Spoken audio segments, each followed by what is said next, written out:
স্বাধীনতার পর 1951 সালের 25শে অক্টোবর ভারতে প্রথম লোকসভা নির্বাচন হয়েছিল। সেই থেকে 73 বছর ধরে গোটা দেশে একইভাবে নির্বাচন হচ্ছে।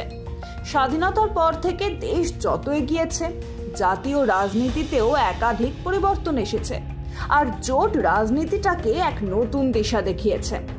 প্রায় 72 বছর দেশবাসী কেন্দ্রে জোট সরকার দেখেছেন।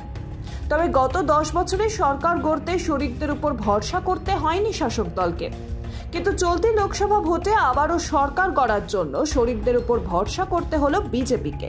2014তে বিজেপি ক্ষমতায় আসে একক সংখ্যাগরিষ্ঠতায়।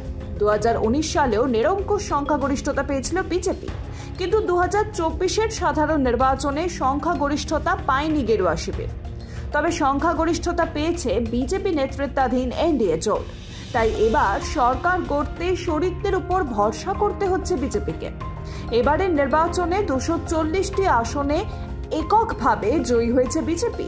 সরকার গড়ার জন্য যে ম্যাজিক ফিগার প্রয়োজন তা পৌঁছতে পারেনি তারা। তার জেরে ভরসা রাখতে হচ্ছে শরিকদের উপর। আর এবারই প্রথমবার শরিকদের উপর ভরসা করতে হলো মোদীকে। কিং মেকারের ভূমিকায় দেখা যাচ্ছে চন্দ্রবাবু নাইডু এবং নীতিশ কুমারকে।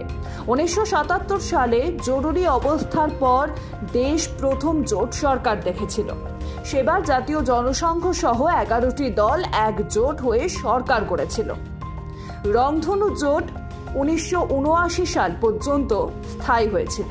কৃষক নেতা চরণ সিং তখন ইন্দিরা গান্ধী কংগ্রেসের সমর্থনে প্রধানমন্ত্রী হন। এক মাস কয়েক পরে ইন্দিরা গান্ধী 1980 সালে ক্ষমতায় ফিরে আসেন। 1983 সালে মৃত্যুর আগে পর্যন্ত তিনি প্রধানমন্ত্রী ছিলেন। ইন্দিরা গান্ধীর হত্যার পর 1984 সালে একক সংখ্যাগরিষ্ঠতায় ক্ষমতায় ফেরে কংগ্রেস। 414টি আসন জিতেছিল তারা। এর কয়েক বছর পর আবার শরিকদের উপর নির্ভর করে সরকার গড়তে হয় অটল বিহারী বাজপেয়ীকে। 1996 সালে প্রথম 16 দিনের জন্য প্রধানমন্ত্রী হন তিনি। মাত্র 161টি আসন থাকায় বিজেপিকে জোট শরিকদের সমর্থন প্রয়োজন ছিল। 1998 সালের মার্চে শিরোমণি অকালি দল, সমতা পার্টি, এনআইএডিএমকে এবং বিজেডি সহ বিভিন্ন দলের সমর্থনে বাজপেয়ী আবার প্রধানমন্ত্রী হন। সেই সরকার 1 বছর 7 মাস টিকেছিল। এরপর 1999 সালে বিজেপি 182টি আসন পেয়ে কেন্দ্রে আবার ক্ষমতায় আসে।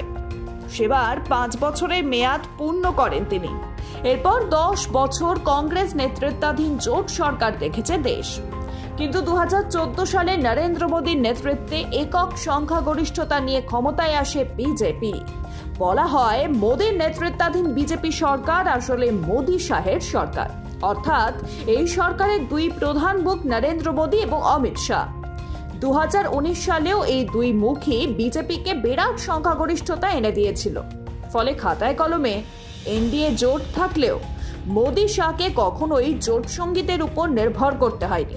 কিন্তু এবার বাজপেয়ীর জোট ধর্ম মেনেই এগোতে হবে নরেন্দ্র দামোদর দাস মোদীকে। Bureau report, Pritam Bangla.